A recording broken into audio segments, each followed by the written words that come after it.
रास्तार गलाबेले अजणा युवती को darling डाकिले लागिबो case. एक यौन उत्पीड़न मामलार शुणाणी बेले कोलकाता हाईकोर्ट यही कथा कहिसेंती। जदि कौनसी व्यक्ति अजणा युवती को डार्लिंग बोली संबोधन करे तेबे से दोषी साब्यस्त हेबे। आईपीसी धारा 354A अनुजाई तांकु जेल जिबाकू पड़िबो।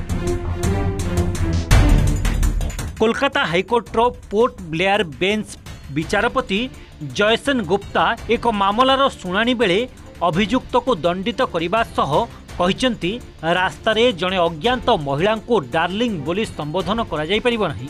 यह यौन उत्पीड़न सहित समान। जज जयसेन गुप्ता खंडपीठ कहिले जे धारा 354A(1) अनुसार डार्लिंग हेउची अपराधिक एवं यौन अभिसंधि थिबा शब्द।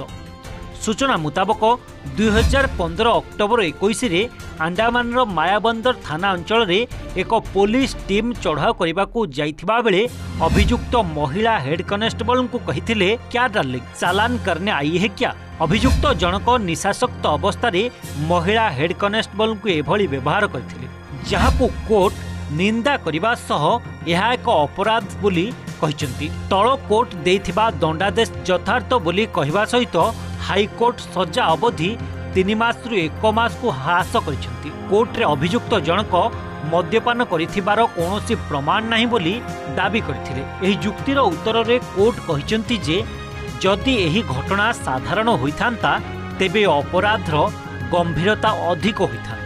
पूर्वरु 2023 एप्रिल रे जणे जुडिशियल मजिस्ट्रेट और परे 2023 नवेम्बर रे जणे जिला जज मध्य अभियुक्त को दोषी साब्यस्त करथिले।